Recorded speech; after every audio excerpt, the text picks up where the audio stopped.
pemirsa Kata TV, kembali lagi bersama saya dalam bincang dengan Pak Dison di kafenya, Toraja Cafe. Kali ini saya akan tanya lebih jauh, ya, lebih dalam tentang aspek bisnis dari kafe ini. Pak, main di equipment, Pak, outdoor equipment. Kemudian sekarang di kafe.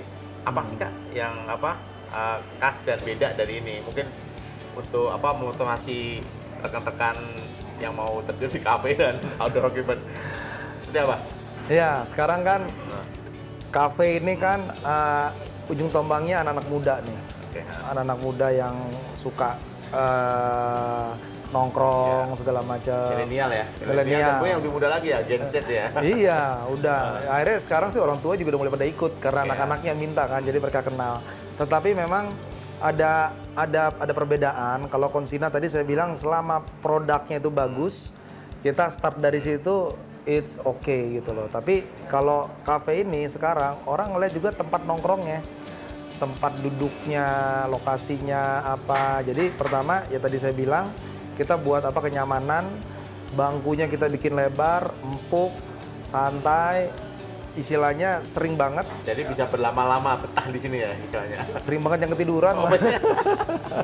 sering banget ada banyak yang ketiduran, lama, dan dia santai. Kalau di situ selama mereka parkirnya juga gampang, ngelihat mereka bisa datang.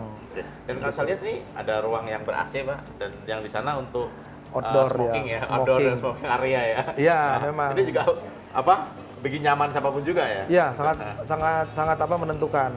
Dan saya dulu awal bikin kafe sangat percaya bahwa lebih banyak orang yang suka di AC dulu awalnya. Awalnya saya pikir begitu. Ternyata penyuka outdoor tuh lebih banyak gitu loh. Jadi agak aneh juga kadang-kadang satu rombongan ada 8 orang yang merokok cuma satu, tetapi semuanya rela di luar panas-panasan karena yang satu minta di luar gitu.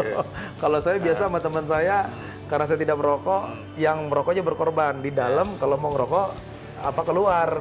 Tapi sekarang ini banyak sekali orang di luar. Jadi salah satu kafe itu punya wilayah outdoor yang luas itu sangat menentukan juga gitu, membuat karena kadang orang meeting perokok maunya dia ada lokasinya, itu salah satu juga. Bukan berarti kita menginginkan orang rokok ya, tetapi memang customer ya yang perokok sedikit tapi toleransinya cukup besar juga, itu satu. Terus yang lain lagi kita kan mau Kopi Toraja ini tadi saya bilang kelas internasional, dikenal segala macam, sehingga ternyata penggunaan alatnya juga harus yang berkelas internasional. Jadi waktu itu kita belilah yang kemarin itu memang yang nomor 1. Jadi salah satunya ya ini alat-alat ini nih, alat kopinya ini, grindernya sama Malconic, ini Malconic sama La Marzocco. Ini adalah nomornya Italia atau mana? Italia. Ini salah satu yang tertinggi kualitasnya untuk alat bikin espresso dan juga grinder. Jadi kalau para pengopi yang sudah edik barista internasional, kalau mau lihat suatu kualitas kopi, kalau mau datang ke kafe biasanya mereka lihat dulu mesin yang dipakainya apa. Untuk bikin espressonya apa nih? Iya, karena kalau udah mesinnya nggak terlalu bagus, mereka malas tuh ngopi tuh. Mesinnya udah nggak bagus, karena pasti. Kualitasnya menentukan juga ya. Iya, karena mesin inilah yang menentukan, salah satu menentukan rasa kualitasnya. Karena perlu konsisten temperatur suhu, konsisten presan, terus juga grinder, ukuran size-nya itu sangat menentukan. Jadi hal-hal seperti ini kalau kita mau awal bikin kafe itu semua hal yang sangat menentukan gitu loh. Kalau tas itu orang ngeliat tinggal hasil tasnya aja, sudah tidak dilihat lagi. Oh tadi jahitnya mesinnya pakai mesin merek apa sih? Udah nggak dilihat. Yang penting siapa sih yang jahit, tukangnya kan banyak penjahitnya. Iya, nggak dilihat finish akhir. Tapi kopi ini sesuatu hal yang beda. Jadi dari lokasinya, mesin-mesin yang dipakai, beans-nya itu yang cukup mempengaruhi. Jadi kalau usaha atau bisnis itu mungkin kafe itu salah satu transparan ya. Jadi alat, Iya. merek, processing, kopinya apa, ada masih bentuk B-nya. Sampai orangnya yang bikin kopi roastingnya, juga gitu ya. dilihat. Mesin roastingnya, Nah, iya. aku mau ngobrol lagi soal menu-menunya nih, Pak Dison nih. Iya. Kalau saya lihat nih ya, di situ Toraja Cafe House, kemudian espresso, long black, cappuccino dan ada sebagainya. Nah, ini Iya. kalau menu-menu kudapannya, ini apa sih yang khas dari Tawar sini? Kan katanya Toraja nih. Oh Nah, iya. Jadi gini, saya mau cerita sedikit. Dulu kafe itu kan identik luar ya. Ya. Dari luar lah. Kalau di Indonesia kan warung gitu loh kafe. Sehingga untuk menuju ke situ sangat awam di Indonesia. Ada sajian kita dulu ada croissant, ada Roti-roti yang khas, sandwich, oke, apa segala macam. Karena kita konsepnya Toraja saat itu kita juga menyediakan kayak pisang goreng, kayak menu inilah ya, kroket ubi ungu, somai. Ternyata begitu kita adu menu-menu westernnya sama menu lokalnya, orang begitu lihat, oh ada ya, apa croissant ya, begitu dia lagi menu, oh ada singkong goreng, singkong goreng aja deh. Ada mendoan juga nih. Ada mendoan, ada ini. Jadi ternyata penamaan Toraja ini membuat erat di kepala orang bahwa yang disajikan juga masakan tradisional. Lokal gitu ya. Lokal Angkat gitu menu-menu loh, lokal gitu menu-menu ya. lokal. Dan tidak lupa juga akhirnya beberapa menu tradisional foodnya, makanannya dari Toraja kita bawa juga. Kayak contohnya namanya pamarasan beef. Itu tampangnya kayak rawon hitam, ya. pakai daging sapi. Ya, Tapi kalau rawon tuh ada manis-manisnya. Kalau ini rasanya lebih gurih. lebih gurih. Ya, ini salah satu favorit. Oke. Ada juga namanya ayam sare. Ayam sare itu ayam. Kalau di sini sare itu tidur. Kalau orang Jawa ya, Iya, ayam sare. ayam Nah, sare. kalau Toraja kayak apa nih? Orang Ayam sare. sare itu di Toraja sereh. Oh, serai. Sereh, Dari ya. bahannya ya, dari Bahan bekas serai ya. serai dimasukin gitu. Kuahnya bening. Itu rasanya segar sekali. Jadi itu salah satu favorit juga karena sajikan pakai ayam kampung gitu ya. Itu salah satu Menu favorit juga ya? menu favorit juga. Kemudian kita juga akhirnya beberapa menu yang biasa orang buat rame-rame kita bikin dengan ala Toraja, seperti namanya pizza Toraja, kue tiaw Toraja. Ada beberapa bumbu, ada beberapa daging asap yang kita masukkan dengan cara teknik Toraja di situ juga. Olahan Toraja, khas Toraja dimodernisasi. gitu Ya, dimodernisasi, Dikombine. dikombine. Iya, dan kita setiap sebulan sekali juga mengeluarkan ada menu-menu baru. Karena memang sekarang nih di Toraja Coffee House banyak sekali pelanggan setia gitu loh. Sampai banyak sekali orang yang bilang ke saya, Son, saya nih udah habis nih menu kamu nih, udah bingung Nunggu-nunggu nih. mau pesen apa lagi. Oke, katanya. Akhirnya di situlah tantangan kita. Jadi ketika kita sudah punya customer loyalitas, maka tidak berhenti di situ. Ternyata kreatifnya kita lebih banyak ditantang lagi. Gitu. Nah, Pak Dison nih, kalau kita lihat nih, selain ini kan ada kudapan kecil dan kita lihat ada kopi yang saset dan Iya, ini macam-macam. untuk dibawa oleh-oleh ini ceritanya kayak apa nih? Iya, jadi satu saya kenalkan, ini namanya self drip. Self drip ini orang kan isinya kopi ini bisa dipakai buat traveling ketika penginapan segala macam. Saya praktekin aja. Jadi dia dibuka nih pakai Ya. saset, dibuka begini. Kemudian di dalam itu ada seperti ini. Oh, ada bagnya gitu ya? Ya, Oke, nah ini buat orang ngopi, jadi kayak kopi tubruk. Ya. Ini dibuka dulu tutupnya, gitu ya, dibuka. Jadi ada berapa lapis ya ini supaya Iya, rasanya nggak anu ya?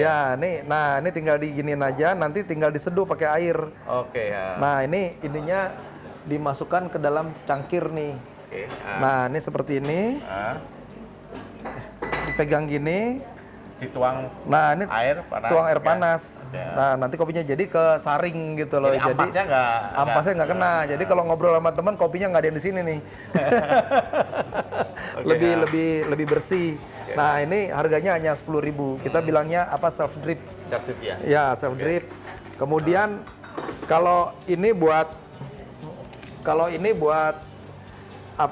teman-teman rame-rame nih ya. Ya rame-rame. Nah, memang sekarang teman-teman tuh maunya kopi itu kan fresh, sehingga yang kita jual ini beansnya. Jadi kadang-kadang teman-teman udah punya alat grinder manual, kemudian alat seduhnya pakai manual apa V60 atau apa mereka punya. Jadi kita jual beansnya dengan berbagai macam rasa. Ini ada yang honey ini prosesnya. Jadi proses honey, ada juga proses natural. Ada yang hanya proses biasa aja. Kalau biasa itu kita lebih banyak yang full wash. Tapi seluruh dunia kalau bilang proses biasa biasanya Full wash ya. mereka sistemnya full wash. Begitu. Nah, tapi kalau yang tidak punya alatnya, alat grindernya bisa minta sama kita di grinding dulu beansnya, jadi di pulang ke rumah udah tinggal bubuk. Tinggal bubuk. Ya. Jadi kalau mesin grindernya nggak punya, meskipun sekarang udah banyak murah ya. Iya, cuma udah punya. 1 juta aja banyak ya, 500-an banyak. Banyak. Dan ada juga grinder yang manual. Ya, manual. begitu. Nah, tapi kalau yang nggak mau repot-repot, di grinder di sini, ini kan. Iya, di grinder sini, jadi pulang udah tinggal nuang sendiri. Oke. Nah, Pak Dison nih, sebelum segmen terakhir nih berakhir, kita mau tanya nih lebih jauh. Kalau berbisnis kan ada partner. Ya. Iya. Nah ini partner yang selalu menginspirasi, kemudian motivasi dan selalu ada keinginan untuk menjangkau lebih dan sebagainya. Siapa sih? Kalau boleh cerita. Ya, kalau itu pasti karena saya berbisnis semuanya sendiri, tidak ada partner bisnis, tetapi yang selalu mendorong semua itu adalah istri sendiri. Jadi istri sangat support, dan kita mempunyai mimpi itu mimpi bersama.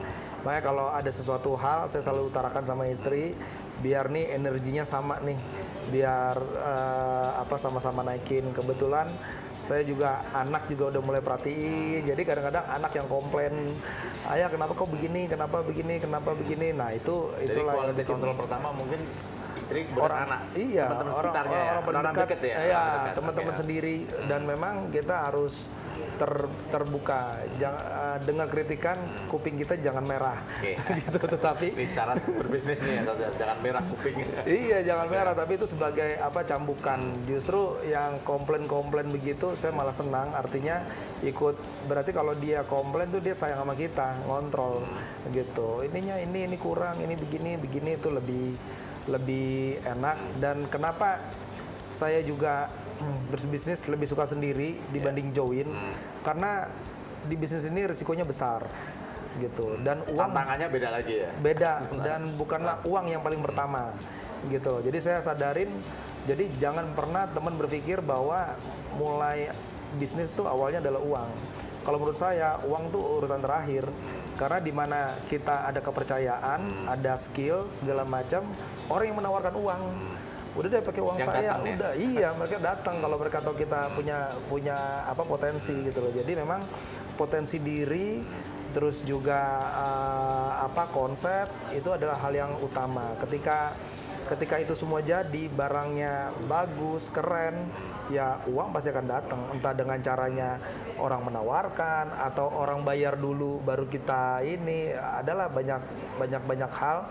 Dan semua bisnis itu punya resiko. Mau serapi apapun kita susun, target pengeluaran segala macam, itu saya ngerasain berapa kali kita berbisnis itu pasti banyak hal yang di luar dugaan gitu, banyak hal yang terjadi. Nah, kadang-kadang kalau kita cari partnernya ini tidak mau berkorban, tidak mau punya pemikiran yang sama. Kadang-kadang partner mikir, saya punya duit cuma segini, maunya besok saya udah untung gitu. Padahal kadang dalam bisnis tidak seperti itu. Tidak seperti itu ya. Iya, tidak seperti itu. Kadang-kadang targetnya 6 bulan sudah balik modal nih, ternyata perlu 1 tahun.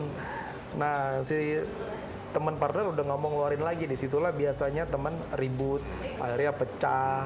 Nah, kalau udah pecah ini kan bikin mundur nih, bukannya stuck, mundur lagi karena hal seperti itu. Jadi, dan kepercayaan saya bahwa ya modal itu sesuatu hal yang terakhir, artinya kita sanggup atau enggak, kita punya potensi atau enggak sih. Gitu. Terima kasih Pak Dison obrolannya sama-sama bersama saya. Mungkin pemirsa Kata TV ada berapa poin yang menarik dari berbagi dengan pengalaman yang dibagikan Pak Dison kepada kita. Yang pertama mimpi memang. Jadi Pak Dison punya mimpi, Kemudian yang kedua dia motivasinya kuat. Ya. Jadi never give up lah. Jadi jangan pernah menyerah dengan tantangan. Dan setelah medsos masuk dan sebagainya, ada dua hal yang dia tekankan dalam berbisnis, yaitu pertama kali dengerin suara customer. Jadi publik yang mencintai kopi, yang mencintai konsina, itu dia dengerin langsung gitu loh. Dan yang keempat itu mungkin adaptif ya. Dan adaptif itu kan inspired by experience ya. Jadi untuk produknya dia mencari inspirasi, menjajal dan sebagainya, apakah ini pas dengan kondisi di lapangan, itu dia keluar dia bukan orang kantoran nih kalau kita sebut. Dia bukan orang kantoran, dan ada golden ticket untuk engage ya ke pecinta konsina. Ini membuktikan bahwa dan orangnya nggak disuruh pergi sendiri, tapi Pak Dison menyertai juga, mendampingi mereka, dan lagi-lagi ini dia pengen lebih memahami customer. Mungkin ini beberapa poin penting yang mungkin buat generasi milenial atau apapun yang mau mulai bisnis, selalulah mulai dengan mimpi dan jangan pantang menyerah gitu kan. Kemudian adaptif dan dengerin customer. Mungkin itu pemirsa Kata TV. Pada lain kesempatan kita akan kembali dengan tamu dan sebagainya yang tidak kalahnya dengan pengalaman Pak Dison. Sampai jumpa pemirsa Kata TV.